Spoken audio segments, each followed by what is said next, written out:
In October, Connie Zinn organized a trip of Samoose-Jaw people to go down the Rhone River.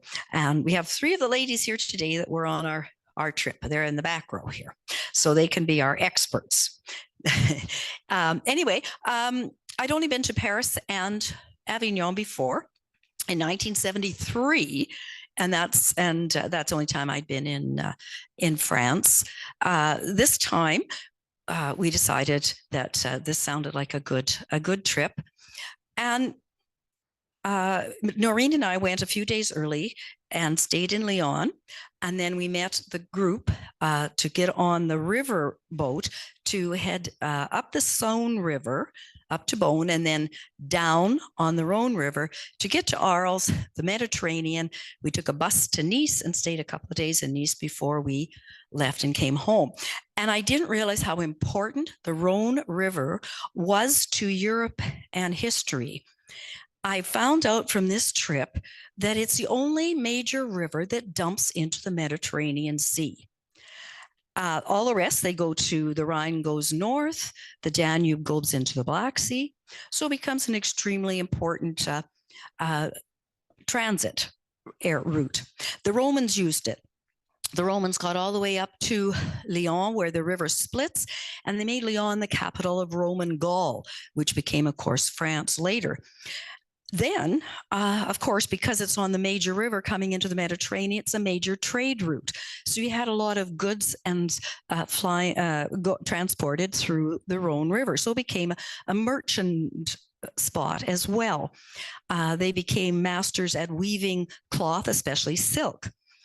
Also, because of the transport routes, it moved communications and ideas. So in the Renaissance, Lyon became a hub of the knowledge of the Renaissance and became France's Renaissance hub. In Lyon, there are second only to Venice the amounts of Renaissance buildings. So it's an extremely important city. I had no idea about Lyon. I'd heard the name, but that was it. But it is a real hidden gem. It has a lot to see and offer. Anyway, so the first few slides are from Noreen and I in Lyon. And here's the Rhone River in Lyon. It's narrow there because, of course, it's splitting here. And the other side of this little area we're in is the Saône River. On the top of the hill, there's a major church that we'll look at later. But you can see the trees, it's the fall. And there's a little red bridge that goes across the river over into the old town where you find all the old buildings. Here's some buildings along the river. This is the old part of town, the old Renaissance part of town. You never know what's going to happen when you turn a corner. You find these cute little squares, little restaurants popping up. This is the main squares opposite the old church called St. John's Church, and again, built in that time period. It's got a lovely square in front with a couple of dining places. You notice these are called bouchons, lyonnais. Bouchon is a word for sort of like a homemade cooking cafes that popped up years ago. And now it has flavors of Lyon still. Their fish dumplings called quenelles seem to be the big item to eat. And here is at night, we went back and we ate in that same place at night. And there was no wind and it was beautiful out and lovely evening. The church was lit up on the hill. Bridge was lit up on the way home. It was a lovely evening to start off Lyon. The next day we woke up and we took a hop on, hop off bus, which is, quite fun. You pay for it before and then whenever there's a tourist spot, you get off. Look at it, get back on the bus, keep going. This is one of the major Place Bellecour, it's called, and it's one of the big squares in all of France. But you know what? It isn't a very pretty. It's just got that packed dirt kind of stuff. It isn't a very appealing square. And the first hop on, hop off stop was the Confluence. There's a museum of the Confluence. The Confluence is the point where the River Rhone separates. And the upper one is the Saône River that our river boat is on. And of course, the Rhone is on the south, the lower part of the screen. And there's bridge going across the rivers, and there's and the museum there. Now they take us, the next stop is up the top of the hill to see that church we saw. And this is called Notre Dame.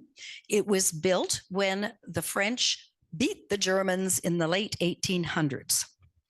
And because it's Notre Dame, there's, of course, Mary on the top. And by the time they finished building this church, it was time to fight the Germans again in World War I. So it's a fairly new church. And it's beautiful. It's got these beautiful greeny blue, gold decorations on the ceiling and lovely pillars. On one side are pictures like this, murals like this, all down one side. One side is the history of the church, and the other is the history of France. But it is a beautiful church, but new. Half a block or 2 blocks down the way, same stop, is of course the Roman amphitheater. And of course, then you have to have the Roman Forum below. And I believe it's still being used for some events. And you get great views from on top of Fourvière Hill. The round thing down the bottom is actually the Opera House. And this is the square we came from. So then the next stop was the old town that we were at the night before. And here's a lady making crepes for lunch. We sat at the right where I took that picture for lunch, but we didn't have any crepes. The next thing that Lyon has are these little hidden warrens that are in the city. And it looks like a normal door, but it leads into where people live. But the reason these little warrens were built is the silk trade there. It's kind of like New York garment district when they're moving cloth or fabric or designs around. They don't want to get them wet, so they go through these tunnels and then they stay out of the rain. That's why they're originally built. And of course, they're UN site and whatever. They were also used during the Second World War by resistance fighters in France. And a famous German here was Klaus Barbie. And if that name sort of strikes fear, he was the barber of Lyon who killed and deported many residents of France. And here's a little tribute to them. So the resistance fighters went through these tunnels to hide. People still live here. And so you can walk through the different labyrinths to get out of these little traboules. Okay. Next to that, there's this puppet, Guignol, Le Petit Musée de Guignol. Anyway, he's a puppet that a butcher or a barber wanted to entertain the kids to keep him out of his hair while he was doing some work. And so he entertained the kids with this puppet. And the guy on the right is Guignol. And he was the start of kind of the Punch and Judy in England. He started out to entertain kids, ended up doing political satire. So he's quite a famous item of the neighborhood. And of course, where there's things to be sold, there's the Guignol store. The Rue Jacquard, I took a picture of that because of the science and engineering feats that went on in Lyon. And Jacquard, the only reason I knew him was I taught an introductory computer class. And this man computerized the looms, the silk looms, in the 1800s, late 1800s. He had punched cards similar to what we use for computers in the 70s and 80s. And he used these punch card system to, he didn't know it, but computerize the silk industry. Also, the Lumiere brothers come from Lyon, and they started the film industry. They started cinema. And there's a museum to them as well. Of course, when we went to see these museums, it was the day all the museums were closed. So that's why I got a street sign. Then another hop on, hop off is the city center. There's a city hall in front of us. It's a lovely building. Those people in the front are going to get belted by those dancing waters. They're going to erupt anytime. And this statue is a beautiful statue. And it was made by actually the man who designed and built the Statue of Liberty. Across the little square is the art museum, which is actually an old abbey. It's got a cloisters in the middle. What a good art museum. Oh, it's got some good pictures in here. And Degas, they got uh, the guy that does the stained glass, that you think of him doing his stained glass, Marc Chagall. They've got a painting of his in there. It's a good art museum. Worthwhile going to that. We had an extra day, so we decided we actually wanted to get into the high Alps. We wanted to see Mont Blanc, but we never got there. The closest we could get to the Alps is in the Alps. One of the lower Alps is called Annecy, which is used as a weekend getaway and sort of a honeymoon spot. It's quite a lovely medieval buildings in this town. We took the bus. It took us 2 hours to get here. It would have taken us 4 to get to Chamonix, which is where we really wanted to go. But anyway, this was a beautiful place, lovely to wander around. They had the market going. Look at the nice, great buildings here, great buildings. This is the old city hall and prison. Either side of the river, there's restaurants. You can rent these little boats. The lake is beautiful. Sit and or wander. They got a little lake, a river, or a boat that goes up and down the river. This was past prime time, so there weren't too many going that particular day, but it was a beautiful day. The higher Alps you can see in the background there. Of course, we had mussels. They were very good. This is an interesting place. This is Ron coming in now. Ron's one of our group too that went to France with us. Anyway, this is the castle of the Dukes of Savoy, and the funny thing is, his name keeps following me around Europe. I'd heard of Eugene of Savoy because of Mr. Penry's history class in grade 10. Eugene of Savoy. Didn't know, I forgot about it, and then I end up in Serbia and Belgrade at the Danube River. Well, if there's a statue to Eugene of Savoy because he turned back the Turks at Belgrade, then where to go? Vienna, and the guys, I guess the person in Vienna gave Eugene of Savoy a castle, the Belvedere Castle, because he turned back the Turks in Vienna. So anyway, this Eugene of Savoy is everywhere, and this is his family ancestral area called Savoy. The place that's closer, that's very close to this, actually used to hold the Shroud of Turin. And that was the family that had the Shroud of Turin. And the thing is that these Savoys kept apart from France because they were very good militarily. So they kept their independence from France. But eventually in the 1800s, they took land in Italy and gave France instead the land here. So actually the Shroud of Turin is actually the land that they got. And I noticed recently that the Savoys, there are still some, and they're trying to get back the crown, the family jewels from Italy, and they're worth 300 million euros or something. And well, good luck getting that out of Italy. So anyway, the Savoys still are around, and this is the area that used to be their hangout. Here's the boat we're going to get on, and we're going to meet the crew. Whoop, and here they are. The front row is Noreen, who's my travel friend, Ron, and myself and Mark in the next row. And beside, on the left of Mark, is Colleen. So Colleen and Mark Carnduff. And then Connie's to the left, and Connie's the one that organizes all these trips for us. Behind Connie are Lynn and Tim Jansen. And then we have Cindy, who's here today, and her husband, Brian, whose head is peeking out the back there. So that's our group from Moose Jaw that went on the trip. So now we're on the riverboat, and we're ready to go cruising. Now this is as we're going up the Saône River, where the Rhone splits. And these are some places that we went by on the first morning. And in every European river, you see the guys out fishing, or they've got a little tent by the side of the river that they're going to spend a few days at.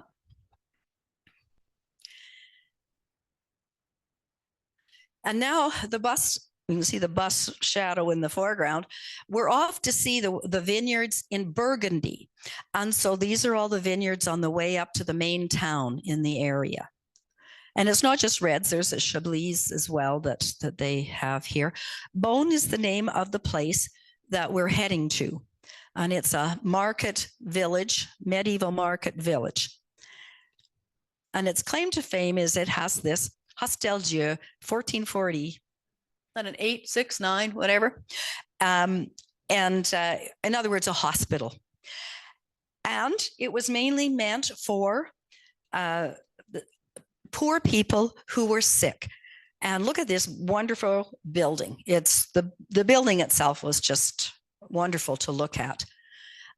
So if these people were poor, they took them in. If they had communicable diseases or leprosy, they weren't allowed in. And of course, at that time, if you were sick, you'd done something wrong. So you came here and the church looked after you, tried to save your soul. If, a lot of it could be just that they didn't have enough to eat, so they fed them well. And if you survived the bloodletting, you were probably good to go. But again, what a fabulous building. Here's some of the beds, which makes you think of how tall were these people. And but it was a very interesting place for its time, and it was used well up into the 1900s. The statues in the back are the man and his wife who started the hospital. Of course, you've got the herb garden in the front to use in their pharmacy. This building is where they have, it is a famous international wine auction. So they need to make money for the upkeep of this hospital for the poor. So they thought, what have we got to sell?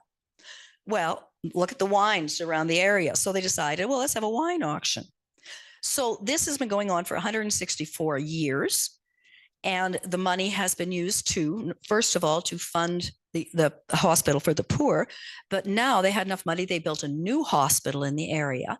And this has become more of like a tourist site museum type of thing. But it's held every year. Here's Mark and Colleen spending their money, as we all did. It was a good town to buy things. Lots of good souvenirs here. One thing they were selling was interesting, was mustard, which is kind of like what we've got coming out of Gravelberg. And so it's kind of interesting to see that. They also had a lot of wines. Now, if you're into wines, maybe you know some of these. I don't know. I obviously Chablis.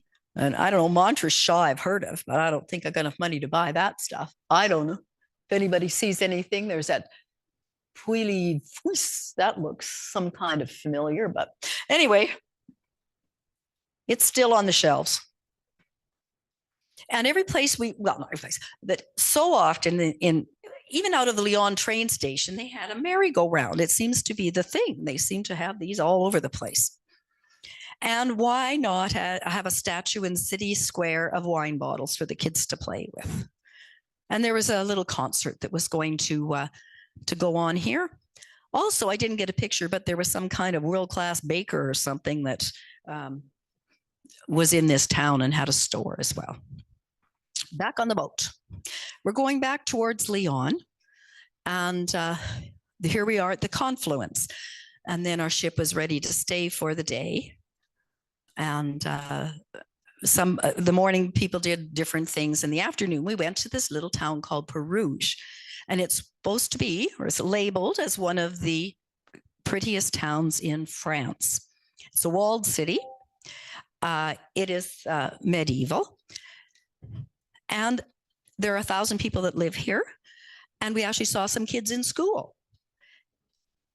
And I don't think I would want to particularly stay in this town. Anyway, here we are. There's myself, Brian and Cindy, and Connie and Colleen. We're just in a little square in the town. Mark's guarding the gate. This town, it has quite an atmosphere. It almost made you think you were in the middle of the French Revolution. I don't know why. It just took you back in time. It was not only pretty, but it really had an atmosphere about it. And every place was a photo shoot. This little place, this little store had a little sort of off sale thing there with that counter sticking out. They sold the local sugar pie. And we did have a piece. It was okay. And then, of course, we're going. Now that guy, they had cars, and they used cars in this area. A lot of them had little places inside off the street to park. But I don't know. I wouldn't be taking a car down here, but whatever. But it's such an interesting place, and like I said, every place had a picture in it. This was the main square. Another interesting place. This is a hotel that has the original, from the medieval time period, has the original floors and timbered ceilings in there. And apparently Bill and Hillary spent some time at this hotel. This picture was taken in Noreen and I think because the tree in the background, it's the only picture I've got of this tree, was planted in the French Revolution. This square is also where they filmed one of the Three Musketeers movies. And you can see that being a great place to host one of those. Now, the next town we went to is called Tournon. It was further down. They've got vineyards on the hills. This is another type of wine called Hermitage wine, which I haven't heard of. Apparently, it's supposed to be extremely expensive. And some people did go for a tour of the vineyards and walk across. We walked across the bridge, but we went to get chocolate. There was a chocolate factory there. This is their famous son. Famous, I don't know. I'd never heard of him before, but he was very quite an engineer in his day. Marc Seguin.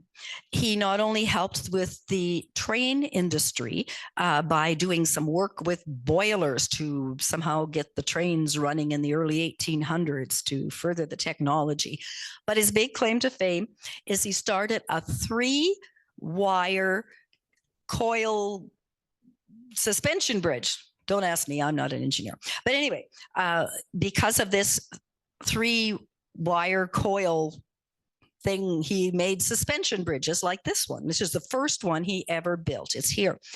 And this was the start of bridges like the Golden Gate Bridge.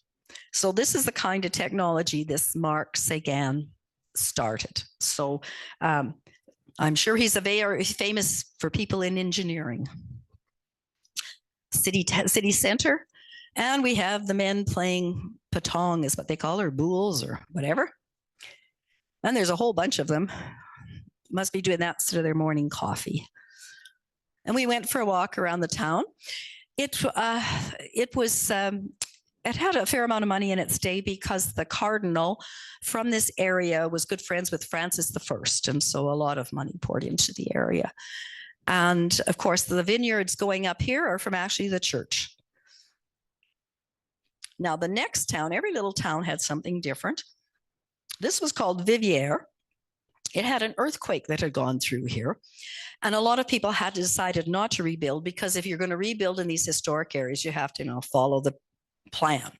And so a lot of them just moved out. It did sort of look kind of deserted and dilapidated to myself, but they did have a butcher. And this butcher was selling these sausages called saucissons. And Noreen tried one of these in Lyon, and it was terrible. You couldn't cut through that. You couldn't cut through the casing. You couldn't cut through it. And so she sent it away for them to cut through it, and they cut through it, and and then it didn't even taste good. So if you see saucisson, don't buy it. But however, apparently they love it. They think this is the greatest meat ever. So each to his own. The thing about Viviers is the wall, this walled city. And this is the city underneath. But this wall is quite the wall. It was built during the 100 Years' War with England. What was that, like 1400s or something? And it was mainly used not just against the English, but against the marauders during the 100 Years' War. Some mercenaries that didn't have anything to do. So let's go to Viviers. But it was quite good because of the area around, plus the walls.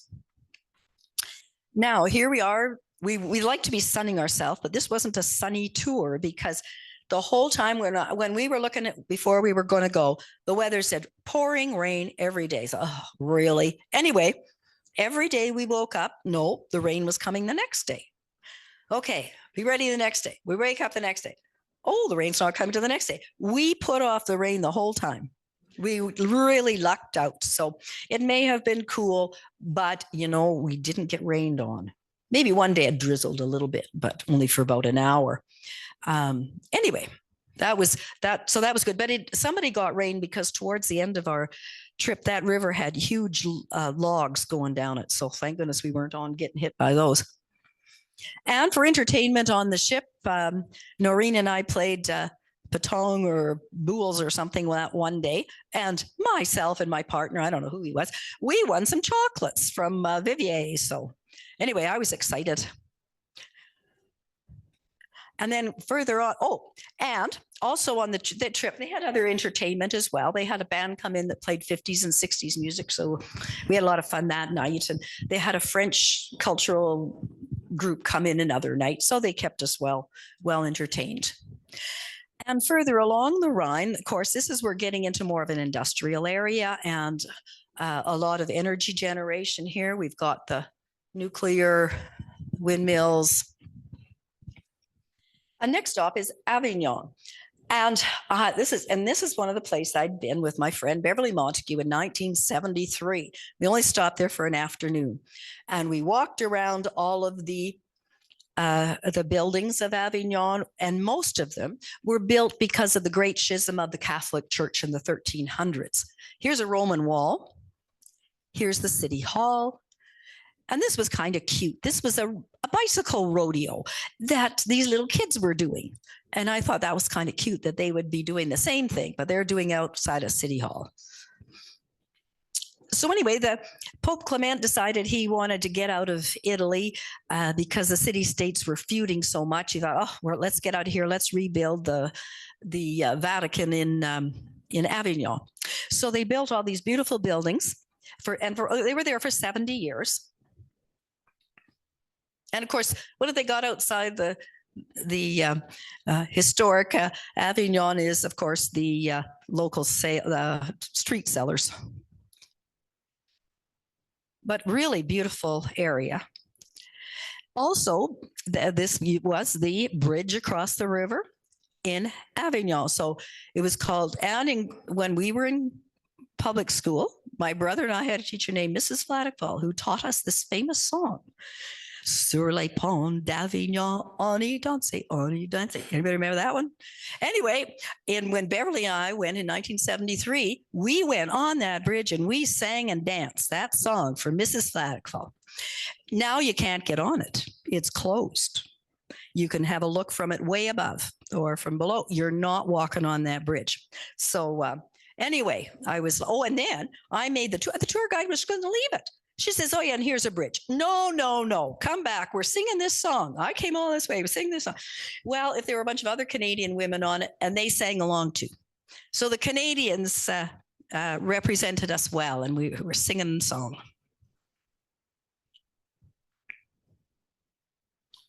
This is the other side of the buildings we saw of the papal buildings. And this is sort of their, where they could hide out. Their little an area for them to hang out. The Pope finally had to give up and stop the two popes system when they started catapulting things at him inside here. So he eventually gave up and gave in, and the Vatican came back to Rome. In the afternoon, Noreen and I went to the Pont de Gare, which I had been doing jigsaw puzzles of all the time. I didn't really know what it was. I thought it was in Italy. But anyway, it is a Roman aqueduct, and the water would flow across the top there.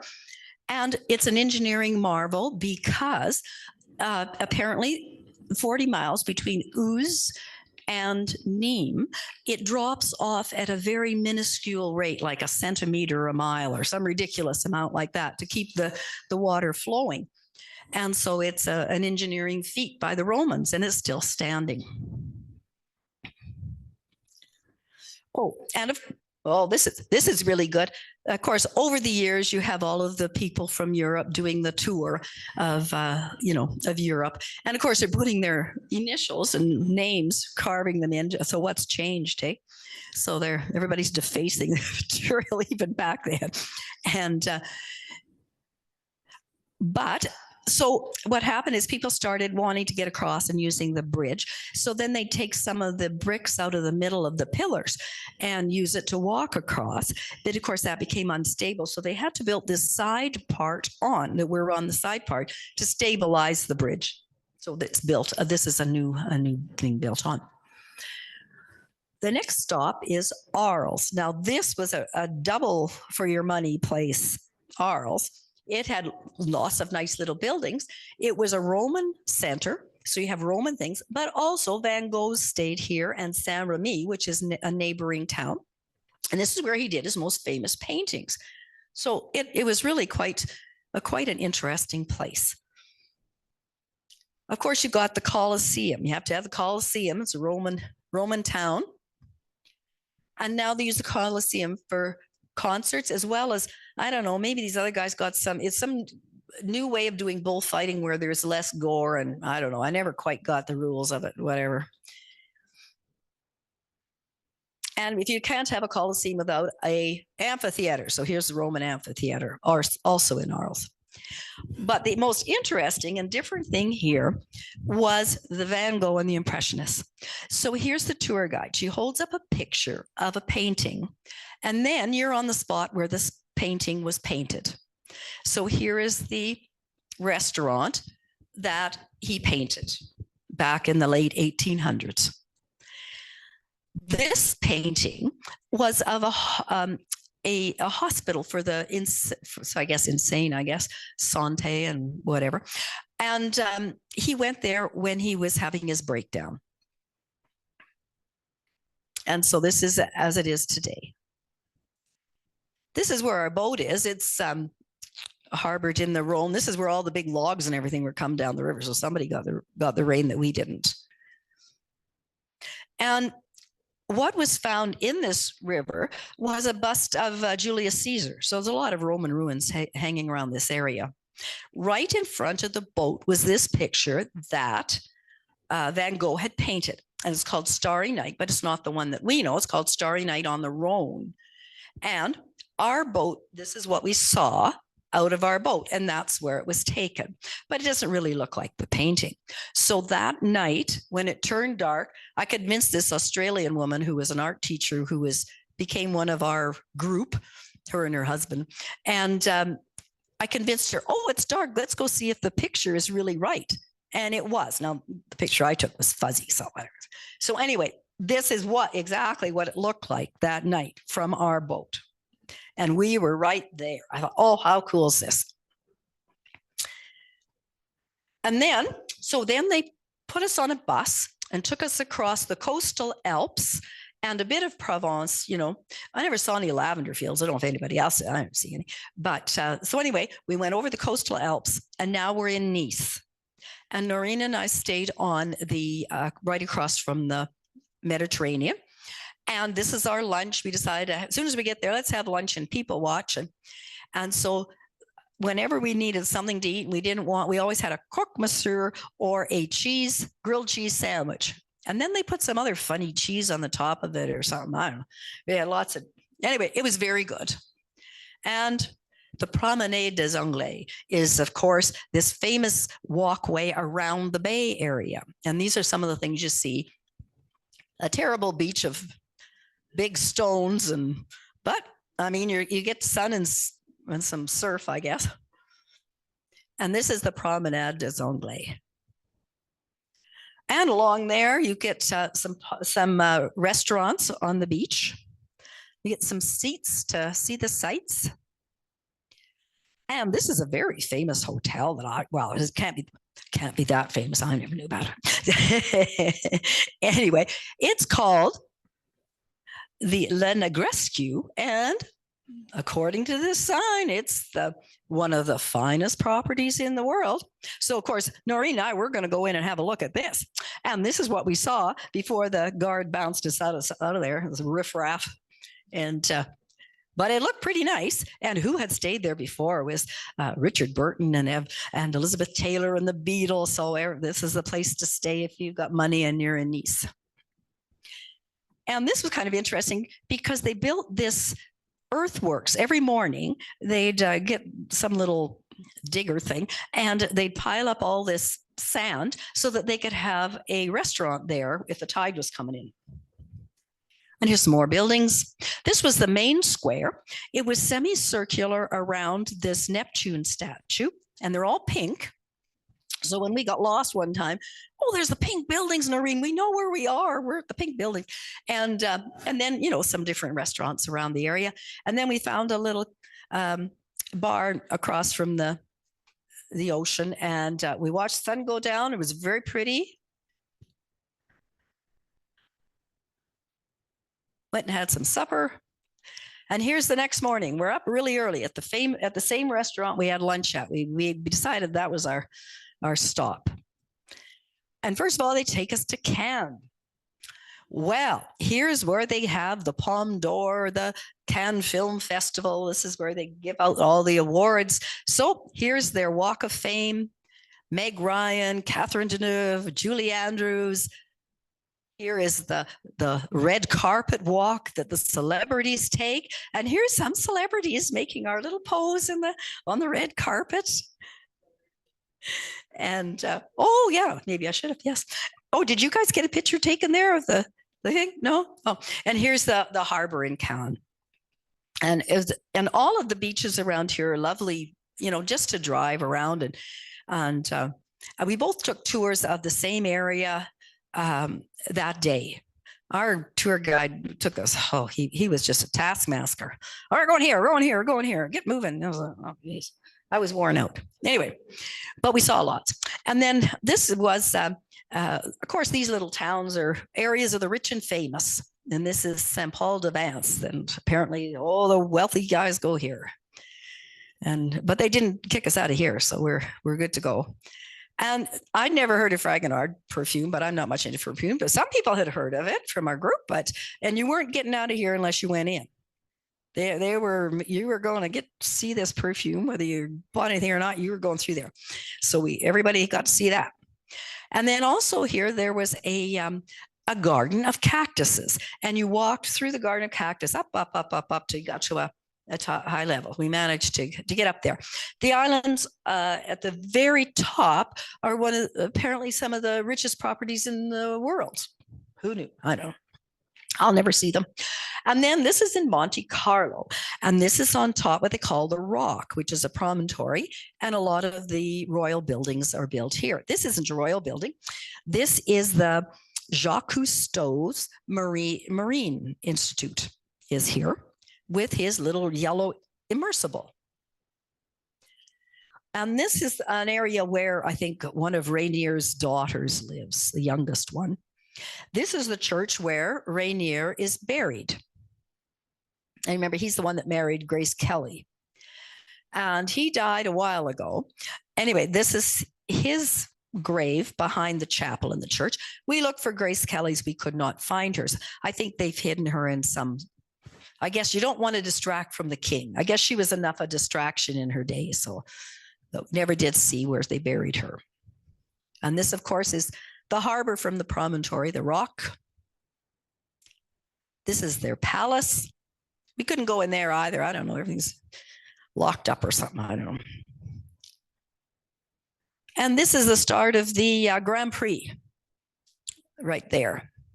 Now, this is very odd. This is extremely odd. I kept thinking, what 100 years are they celebrating? It isn't Monaco. That's over, because they had the casino in the 1800s. It isn't Rainier. He's dead. I go home and you know what they're celebrating? If Rainier was alive, he would be 100. Now, doesn't that seem rather to me? I thought, well, you're really looking for something to celebrate I don't know. Anyway, there's something bizarre about that celebration. But and here's the casino at Monte Carlo. So Noreen had her money ready to go. I'm ready to cheer her on because I'm no gambler, but she can she knows she can fit in. She's ready to go. And we're going to break the bank at Monte Carlo. We go in there and we're looking around and we're ready to get in, pay our money. And it says, you can't get in because you don't have your passport. And it's the only day on the trip we hadn't taken our passport with us. And we couldn't get in to gamble. So I thought, to heck with this. They had a few slot machines outside in the riffraff area. So I had €5. So I went and put some money in. Noreen says, why are you doing that? So I got to say I gambled at Monte Carlo. So anyway, here I am gambling at Monte Carlo. And I didn't even lose all of it. I cashed out with a few cents left. And now I have a souvenir to say I gambled at Monte Carlo and certainly didn't break the bank.